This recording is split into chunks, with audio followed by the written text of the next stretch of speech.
Good evening and welcome to the April 13th meeting of the Civil Service Commission. May we have a roll call, please? Commissioner Yakubian? Here. Commissioner Gazarian? Here. Commissioner Manukian? Here. Chair Devine? Here. For the record, Commissioner Abkarian is absent. Okay, may I have the next item, please?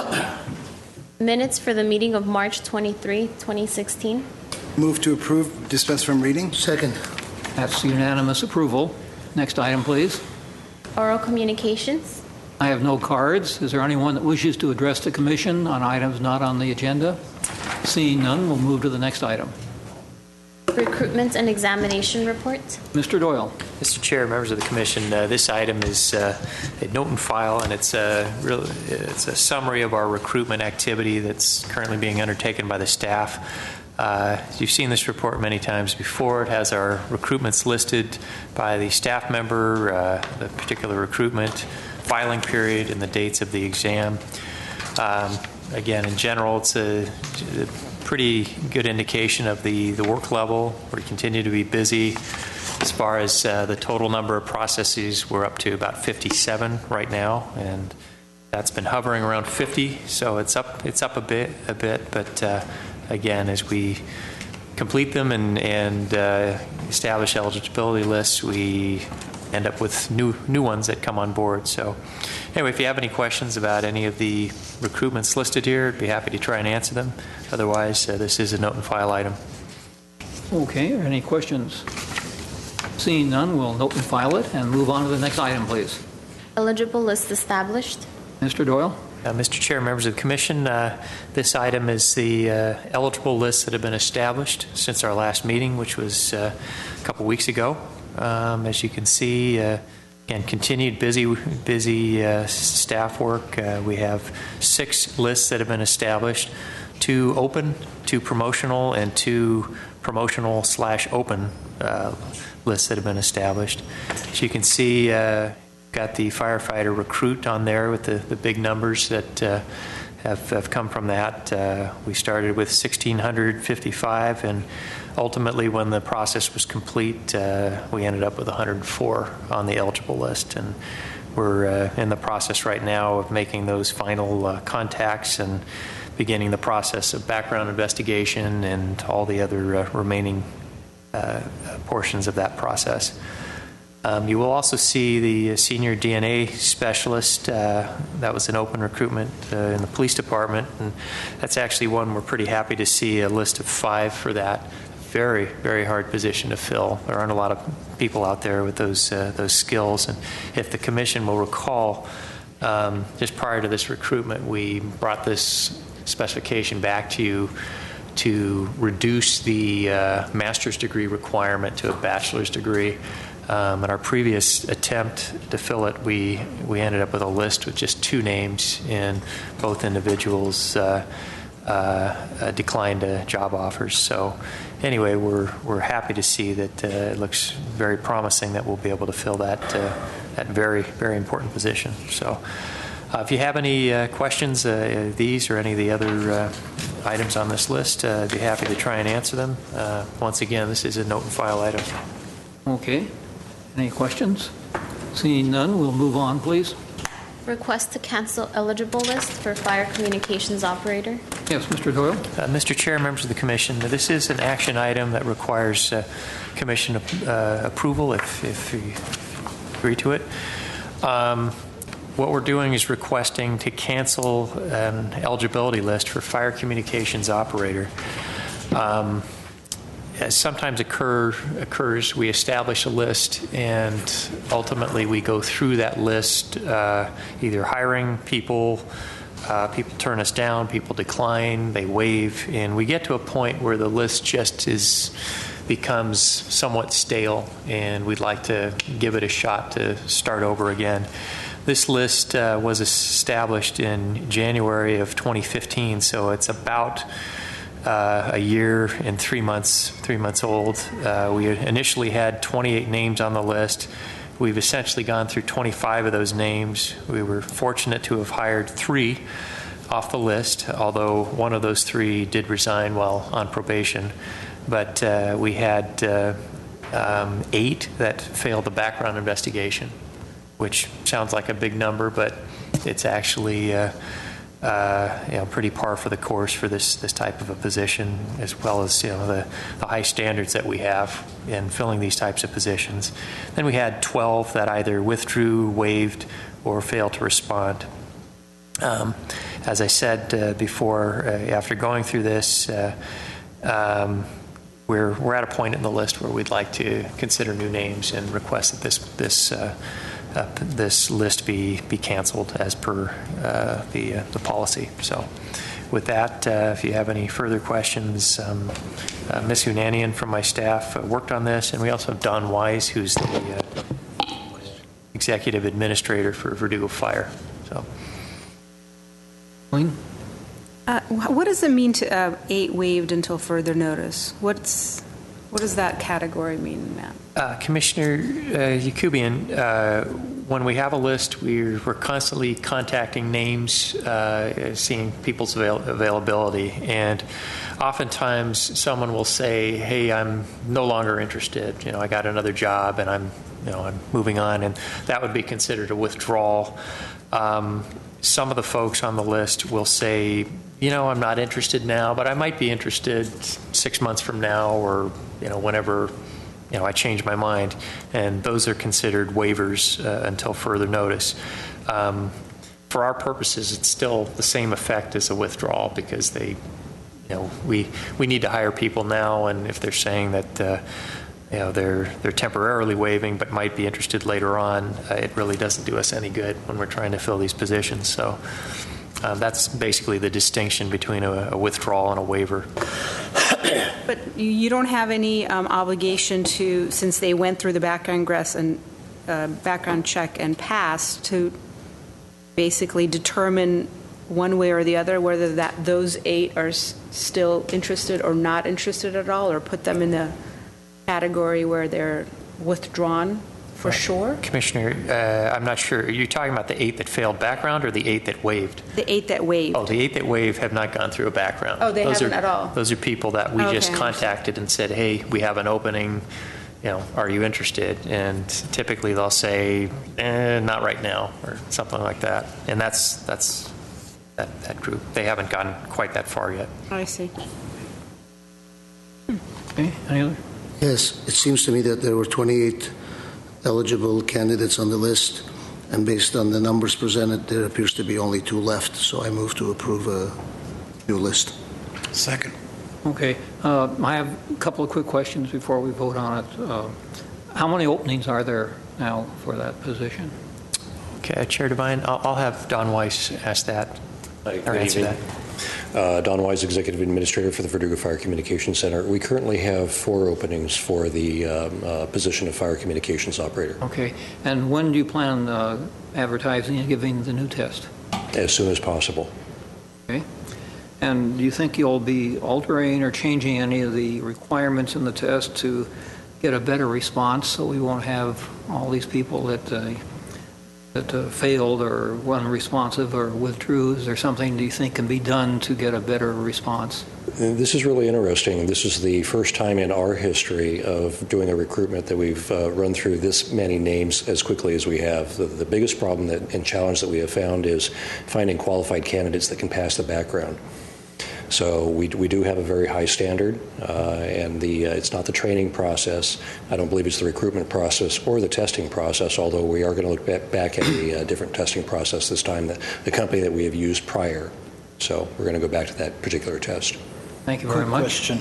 This is the same position that we previously had a lot of, it's the high stress, this is the dispatch, right? Correct. Okay. So not only are they 911 call takers, but they're also trained to be radio dispatchers. So they are responsible for 150 pieces of apparatus, 13 agencies dispatching all of that equipment. That's right. They handle the other cities too. That's Correct. right. Exactly.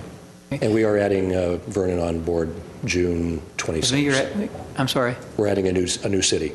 What city is that? Yeah, Vernon Fire Department. Wow. So Good. And there's still potential for more growth. Okay. We just got to get you the operators. Exactly. Okay, well, with that, we'll take roll call. Commissioner Yakubian? Yes. Commissioner Gazarian? Yes. Commissioner Manukian? Yes. Chair Devine? Yes, that passes. Thank you, Mr. Weiss. Okay, next item, please. Class specification for approval, utility business system support manager. Mr. Doyle. Mr. Chair, members of the Commission, this item is a specification for approval. This is a newly established job classification in the mid-year. It was approved by the council in the mid-year budget. This is a classification that will pretty much integrate all of the IT-related functions within the Glendale Water and Power utility. And this will be overseeing that. As you might imagine, the utility has a fairly unique set of applications, computer applications and projects that are required in order to run the business side of the operation. Some of those are the AMI system, the smart grid system that's been in effect for a few years, the customer information system, the utility billing system, as well as some of the conservation programs. And again, this classification will be overseeing and coordinating all of those IT-related functions within the utility. We have run this by the Glendale Management Association because this will be a mid-management classification. They have gotten back to us. They have no concerns with this. In fact, they're supportive of it. And I want to add also that we typically run these things by our IT department because we have a standalone IT department headed by Brian Ganley, who I think you've met a few times, and whenever we have IT-related positions assigned to specific departments like GWP, we always want to make sure that there's the appropriate cooperation that he is supportive of this move, and he actually is, and he's here today in case you have questions of him. We also have April Fitzpatrick and Craig Keenan from Glendale Water and Power, as well as Steve Nersessian from my staff who worked on this specification. So if you have questions, be happy to try and answer them for you. Questions? Move to approve. Okay. Well, go ahead. You can second that. I do have a question of Mr. Ganley. Has nothing to do with the class spec, and I think that's fine as long as you approve it. But it's an academic question that you came before us a number of weeks ago regarding your new platform that you're developing. Was it EPR? What's the? Yes, sir. ERP. ERP. Okay, sorry about that. And I had the impression from what you'd presented at that time, and also what you'd presented to council, that was an all-encompassing program that was going to integrate all departments. And when I see this, it seems like now Water and Power is going to be standing off with its own little IT department or mini IT department, and possibly with their own software and hardware. So the question is this still under the auspices of your department, or is it still going to be integrated into a citywide unified IT system, or can you explain how that's going to work? Yes, sir. Chair Devine, members of the Commission. The ERP system is primarily for the financials and HR payroll that the city conducts organization-wide. So in that case, that product, Tyler Munis, that I presented at Council a couple of times over the last few months, we're working with GWP and all of the departments across the city, combining all of those financial functions, including GWP financial functions, into that new system. So in this case, this is called the Customer Information System in GWP that's referenced in the staff item that you have tonight. It's a very specialized system that does GWP modernization technology and billing systems that are specific to GWP. So it's a separate piece of software from what the ERP system does. We work very closely with GWP staff, and so in this case, this particular position will be part of GWP, not under the direct authority of the ISD department, but I'm very supportive of that. It's not the only example in the city of something like that. This position and the staff underneath this position do a very specialized utility-based function that's beyond the ordinary expertise that we have in ISD that's a more generalized across the city function. That being said, we work very closely together, having regular meetings, cooperating on projects, and in many other technologies that we use, like the ERP, where we're both working together as a team. So this is part of a more specific initiative to GWP, which ISD is also a part of. Thank you for the excellent explanation, and we'll have a roll call. Commissioner Yakubian? Yes. Thank you. Commissioner Gazarian? Yes. Commissioner Manukian? Chair Devine? Yes. Did you get a second on it? Did you get something? Yes. Okay, thank you very much. Thank you, Mr. Canley. Next item. Public hearing, request to suspend competition and grant appointment by recognized attainment to the position of police custody officer. This item will be postponed to the following meeting scheduled on April 27, 2016, as it requires a vote by all commissioners. Thank you. And we'll go on to the next item. Reports. Do you have any reports, information, Mr. Doyle? The one report we have is the late performance evaluations. We have already implemented the new policy that the Commission adopted at our last meeting, and as you can see, there are no second notices. Funny how that works. We do have one third notice from the city clerk's office. We have notified the city clerk about this meeting and his required attendance, and he has not gotten back to us, and I don't see him here this evening, so my apologies for that, but we tried. That is our only late notice that would require commission attendance. So with that, I'm curious how many get it from the commission. We actually go to them at that point. yeah.